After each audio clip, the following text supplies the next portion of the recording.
Are you looking for a good book? Then let's talk. Books and Authors is the book show on Futures Television. We bring you the best authors on a variety of genres.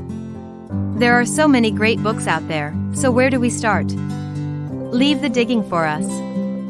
You can watch Books and Authors every Monday, Wednesday, and Friday at 2 p.m. Pacific. Hello and welcome to Books and Authors, the book show on Futures Television and on Radio Futures. I am Joyce Gioia, your host. Today, we're talking about experience rules, how positive experiences will drive profits into the future by Joyce Gioia. First and foremost, thank you so very much for your being here with me and my guest today. I know your time is very important. I am the guy who will make sure it is invested wisely. And remember, if you're watching this show via Future Televisions, the home of the future on television, or listening to the show via Radio Futures, the wave of the future on radio, you too can be part of the conversation. This show airs on television every Monday, Wednesday, and Friday at 2 p.m. Pacific. And this show is broadcast via Radio Futures daily at 2 p.m. Pacific.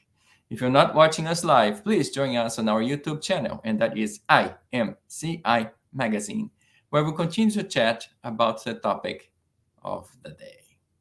All righty, so let me say a few words about our guest today. So today we're speaking with Joyce Gioia. She is the chair of the Herman Group, author of the Herman Alert, star of Futures Television's It's Your Future with Joyce Gioia and Future Shorts. Her new book, Experience Rules, How Positive Experiences Will Drive Profit into the Future, is just out and is the topic of the show today. Well, without further ado, let's welcome Joyce Gioia to the show. How are you doing today? Great to be with you.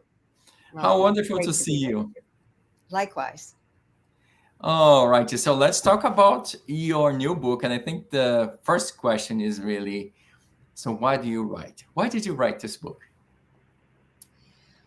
I saw, you know that I'm a futurist, right?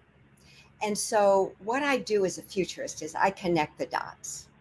I see something going on here and something else going on there, and I put them together and I say, okay, the world is going that way.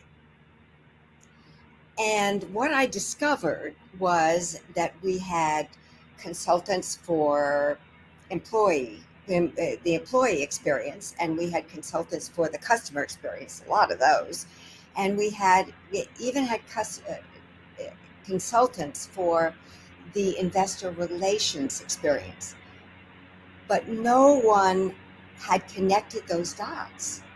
And no one was giving a roadmap to organizations about how to connect all of those different experiences so that they could be aligned, they could be congruent, and they could be effective in helping organizations to optimize profit.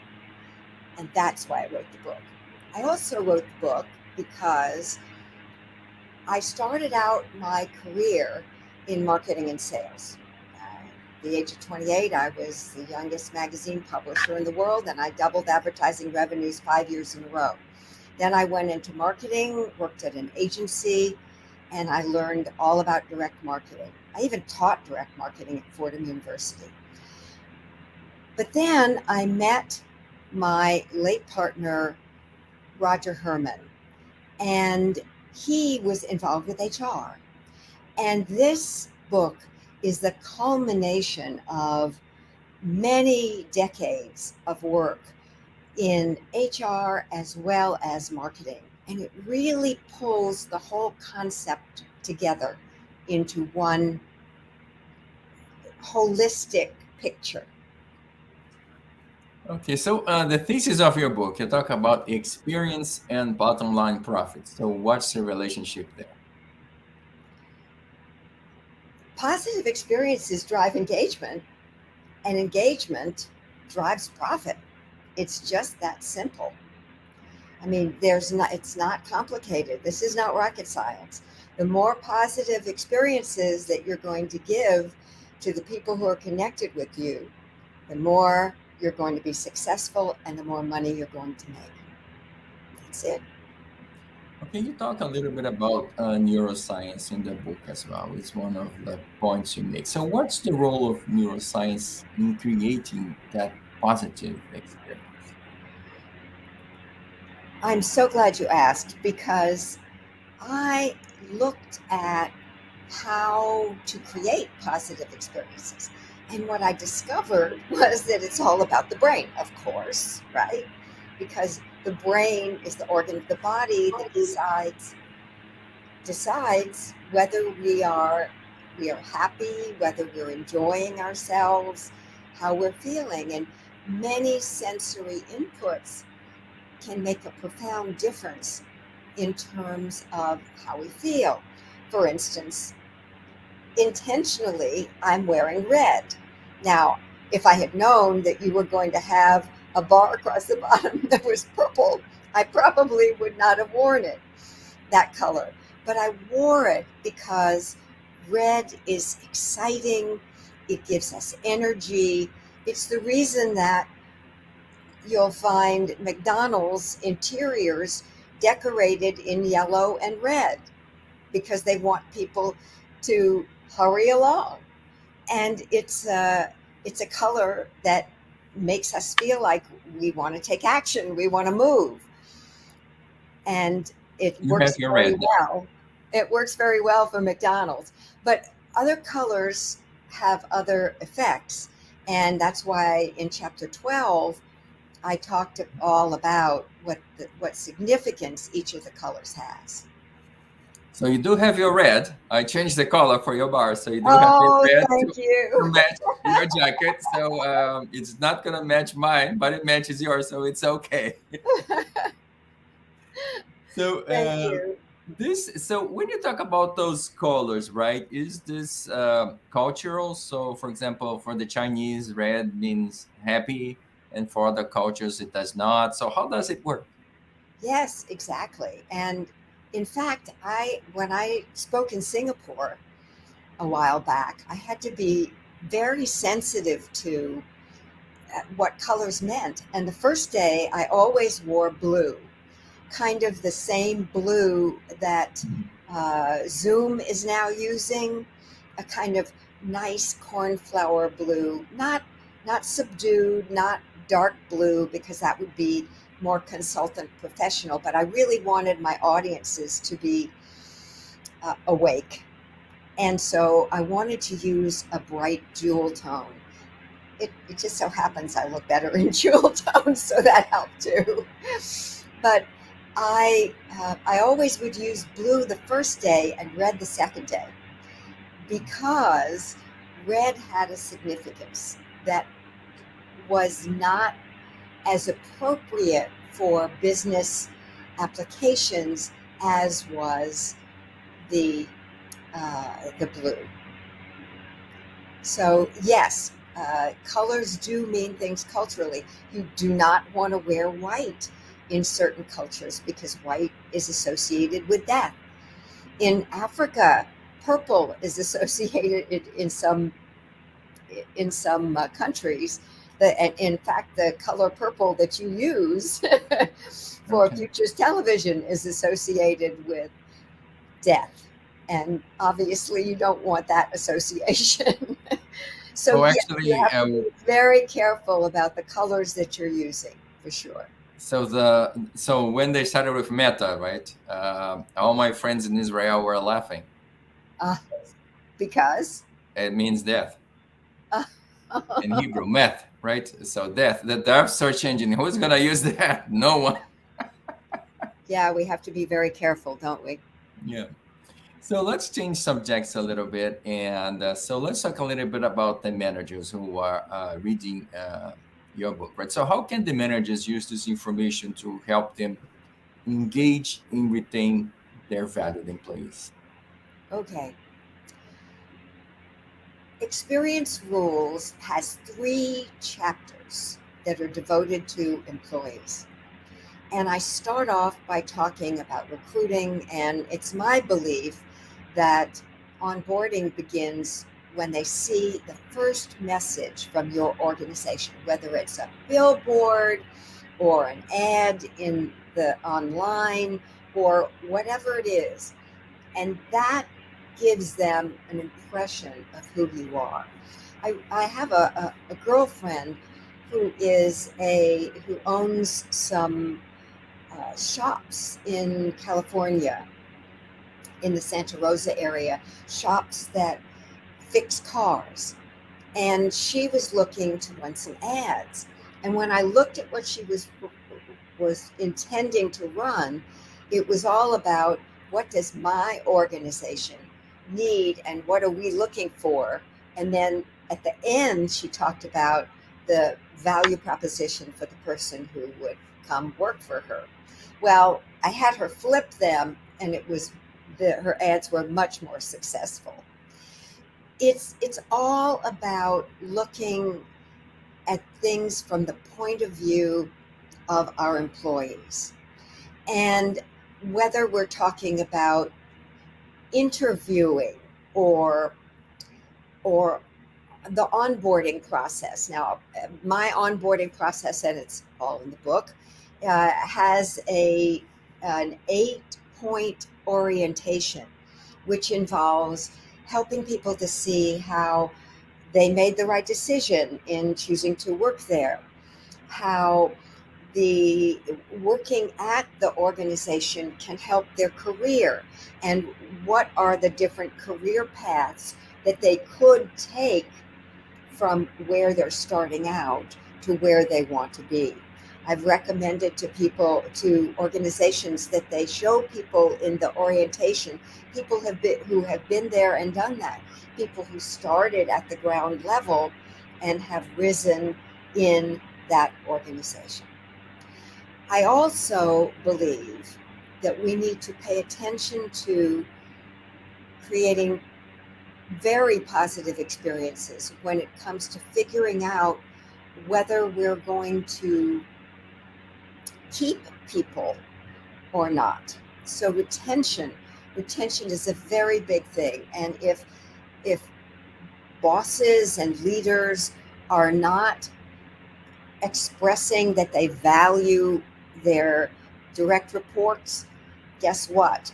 There are 11 million job openings in the United States today, and millions more elsewhere. And so people can now work anywhere, because we have this wonderful thing called the World Wide Web.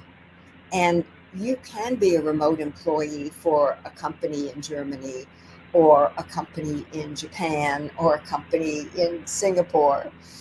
And many of our best software developers are now recognizing they can live anywhere in the world. In fact, when I was in Dubai recently, I met a number of them who choose to live in Dubai just because they can, because Dubai is a happening place. So leaders really need to pay attention to what can create those positive experiences within the people who report to them. And they need to be super careful, especially now, because we're really in the middle of the great reshuffling. People are reevaluating the whys and wherefores. Why am I working at this company or that company? Or could I do better, not only in terms of salary at another organization, but would I have more of a chance to make a difference in the lives of others? And that is definitely coming into play. You're seeing people leaving hospitality and going to healthcare. You're seeing people leaving hospitality and going into teaching because they want to make a difference. They discovered during COVID that was one of the things that made them feel really good. And so they're doing it. So for leaders in conventional organizations, they have to be especially careful, because people do have other choices. Okay, so let's talk a little bit about soft skills. You talk a lot about them, in all of your shows and your programs. So, what kind of role does empathy play in creating those positive experiences? Empathy plays a huge role, because when you are speaking with someone and you're distracted, you're not present, you're not focused on them, you're not actively listening to them, people interpret that as that you really don't care, as opposed to when we are 100% present when we speak with people, when we focus on them and listen with our eyes and our hearts, as well as our ears, to what they're saying, when we don't give them all the answers all the time, but instead help people to find the answers within them. We are exhibiting a kind of empathy that is very highly valued. Employees want to feel like they're special and important. My very favorite GM, general manager, hotel general manager in the whole world, is located in Accra, Ghana, and his name is Sajid Khan. And this man has the ability to make you feel like you're the only person in the world who counts when you're sitting with him. And that's the kind of empathy, that's the kind of enlightened leadership that organizations need to take care of their employee stakeholders as well as their other stakeholders. And one of the things that this book talks about is the fact that organizations have many different groups of stakeholders, not just employees and customers. Wonderful. Let's change perspectives a little bit. How about the managers? How can the managers, use this information to help them create better engagement? Is there any other ways that you can see? For example, this hotel manager that you just mentioned. Does he do anything special with the people that work for him? I mean, Oh, we talked about, yes. you as a guest, but what about the people who work for him? Were you able to witness Yes. something like that? I was so impressed with this guy when I met him that I wrote an article called later, when I went back to the same property and he was not there. And it was, the service levels had just taken a nosedive. They were so low, and his had been so high. And the contrast was so great. Let me give you some examples. Africa is a different kind of environment than we have in the United States. And it's, he was kind of the papa of the family there. And he would ask his people, how is your child? How is your wife? I understand that your mother was ill. How is she doing? Uh, he took a personal interest in every single employee in that organization.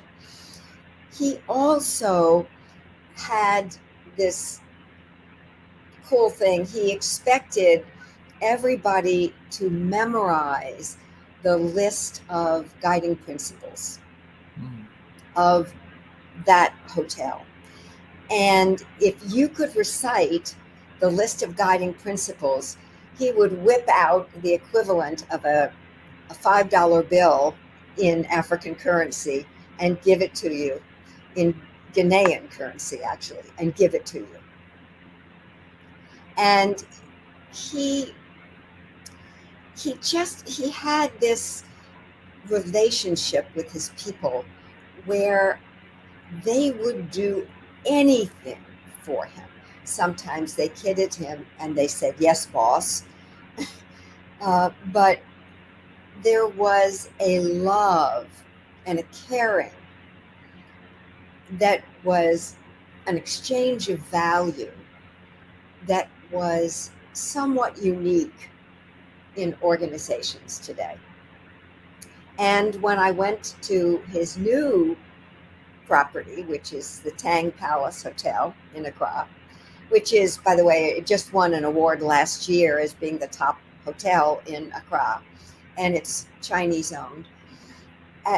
There was the same love, the same caring, and it was two ways between the employees and him. And it was just so beautiful to be there. And how did that manifest itself? Of course, in super high service levels.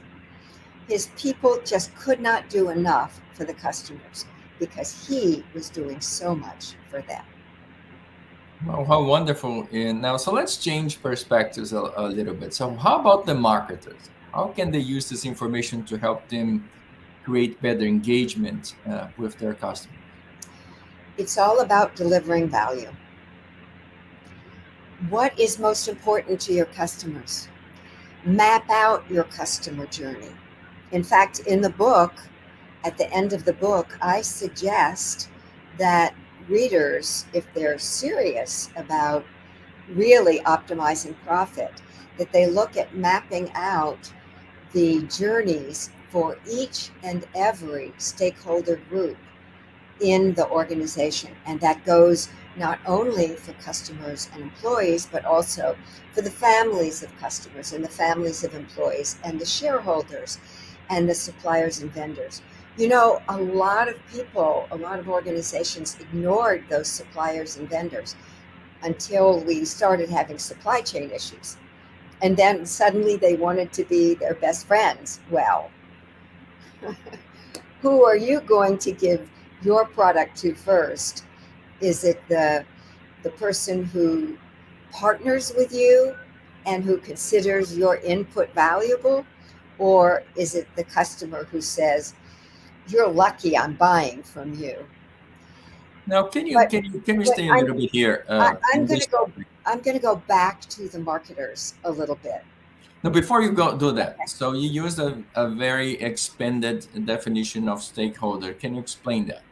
Yes, stakeholders are any group of people or any person who is connected to the organization in that they have a stake, they really care about the success of the organization.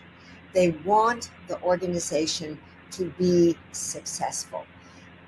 When the organization is successful, it makes a difference in their lives in some way. Now, obviously, if an organization is successful and you're a customer of that organization, it may choose to give you more bonus points or to choose to reward you in some special way that it did not before. And that's an important aspect too, about marketers and their stakeholders who are the customers. It's really important to look at what the competition is doing with the customers.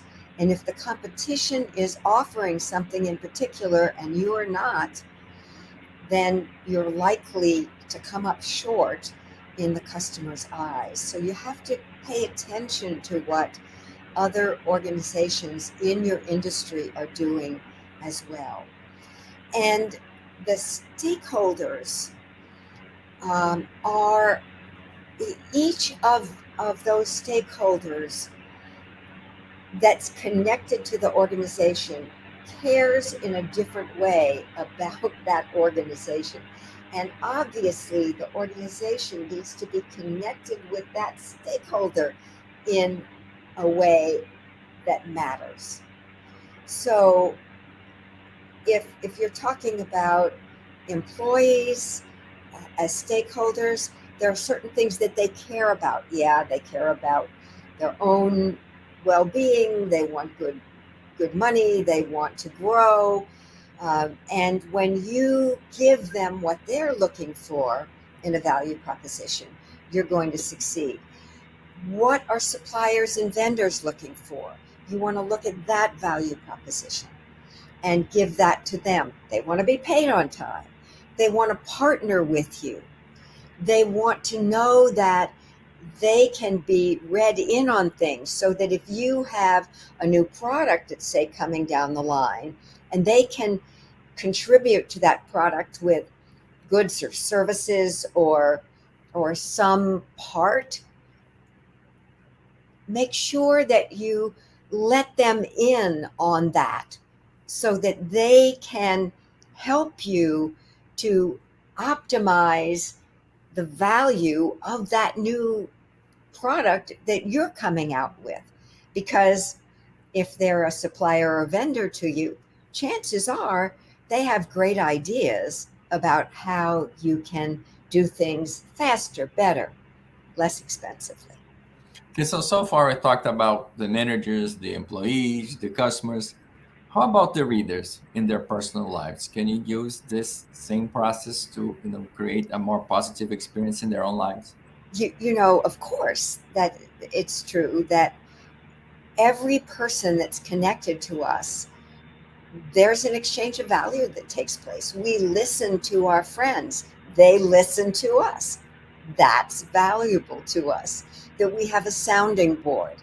Uh, we we also, when we have them to parties, for instance, and uh, before I had published the book, I did about 20 television appearances talking about how delivering positive experiences to the people who are connected to us, the ordinary people who are our friends and family, can make a difference. And I talked about, in particular, I talked about barbecues. And when you have a barbecue, if you're inviting people who are vegans, that you don't want to give them Wagyu beef sliders. You want to give them Impossible Burger sliders or Beyond Burger sliders. Or if they don't eat that stuff, you might want to make another kind of vegetable only dish. So, and what can we do to make sure that people don't poison themselves? We can put little cards next to each item: gluten-free, nut, this one has nuts, this has dairy, so that people can know ahead of time, and they can make sure that they're eating things that they want to be eating and that will be the best for their bodies. You know what, you made a comment about food, and I realized how important it is. So I during the COVID, the only reason I could get the vaccine was at the onset is because I volunteered at the stadium to give vaccines to people. So you work a very long shift, and it was overnight, and then they gave us free food. So I went there, so you could get like a ham sandwich or a hot dog. Oh no. But then there were like, I was standing there, and there were like three Indian guys standing there with some very sad faces. They said, "Oh, hi, how are you? Are you hungry?" I said, "Yes, but there's nothing for us to eat." And then I look around, there were no vegetarian dishes. So they didn't make the experience inclusive for people. I said, "Oh my gosh, so now we have a bunch of people who are giving out of their heart. They're volunteers, right? They're here to help the community. We didn't even think about, will they be hungry? And they're not gonna go for the burger and the ham sandwich. I said, oh gosh, this is embarrassing. So you're so right when you mention, yeah, you have to think about all those inclusive thoughts and show how do you show your empathy by showing you care, right? You care about the experience, and you care about the foods, you care about the whole thing and the whole person, right? And we try to make the whatever environment we're in as inclusive as we possibly can. So Joyce, what is your message? So what do you want people to get out of this book as they read it? That is a very interesting question.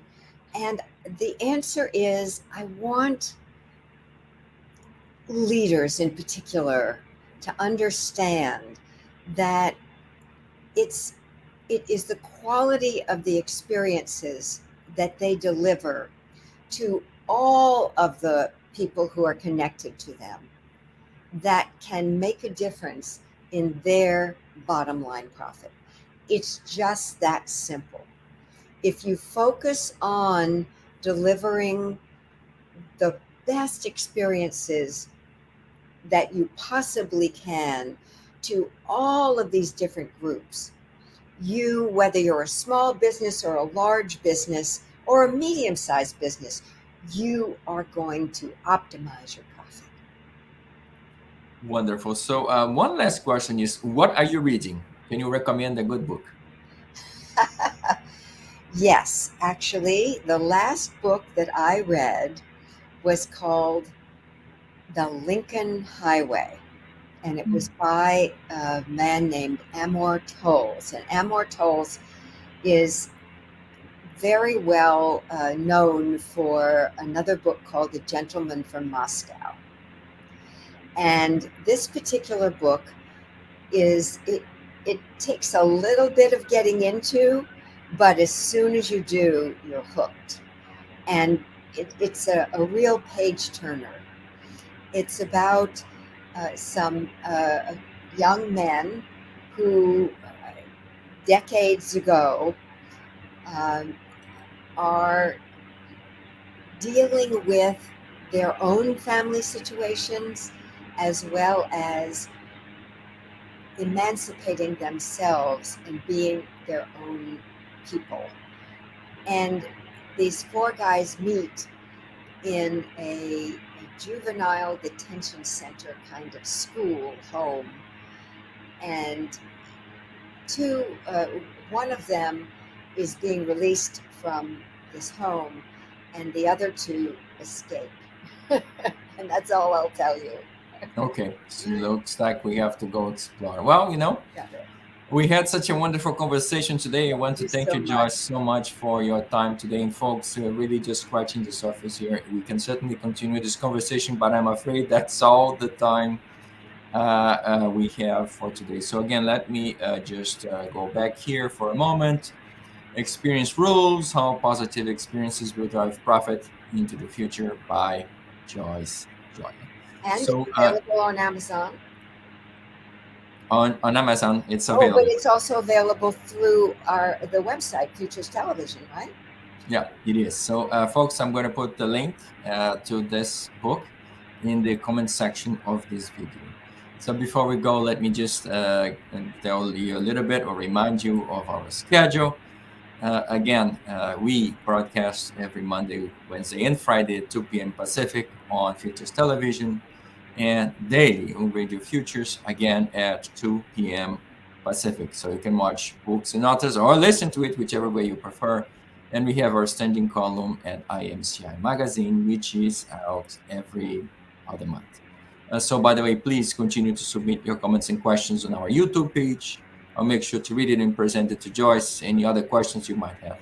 If you're listening to us via podcast or watching the show as a recording via Futures Television or listening to it on Radio Futures, you too can be part of the conversation. Again, just visit our YouTube channel and leave a comment. And please don't forget to share and like this video and subscribe to our channel. I am counting on you. So again, thank you so very much for your time here today. If you have a thought, a comment, a question, or would like to suggest a book, you can get a hold of me, the editor, via Facebook, Twitter, YouTube, and LinkedIn. Again, thank you so much for your time today, and I will leave you with our institutional message. See you next time. Are you looking for a good book? Then let's talk. Books and Authors is the book show on Futures Television. We bring you the best authors on a variety of genres. There are so many great books out there, so where do we start? Leave the digging for us. You can watch Books and Authors every Monday, Wednesday, and Friday at 2 p.m. Pacific.